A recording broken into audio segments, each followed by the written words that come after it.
Hi everyone, welcome to my channel.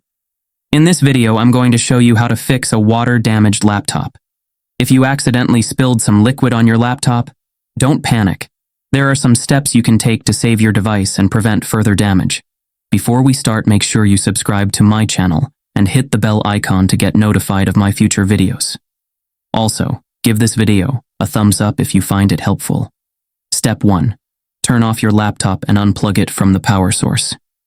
If you have a removable battery, take it out as well. This will prevent any electrical problems and reduce the risk of short circuits. Step 2. Wipe off any excess liquid from the outside of your laptop with an absorbent towel or cloth. Do not use a hairdryer or a heat gun, as this can damage your laptop's components. Step 3. Open your laptop as far as it can go and place it upside down on a flat surface. This will allow any remaining liquid to drain out of the keyboard and the vents. Leave it in this position for at least 24 hours, or longer if possible. Step 4. If you are comfortable with opening your laptop, you can remove the back cover and any other detachable parts, such as the hard drive, the RAM, the Wi-Fi card, and the motherboard. Use a screwdriver that matches the screws on your laptop. Be careful not to damage any wires or connectors. Step 5.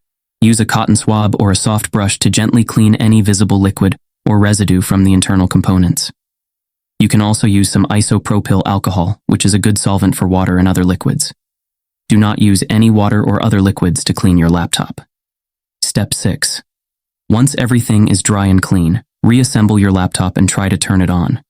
If it works, congratulations.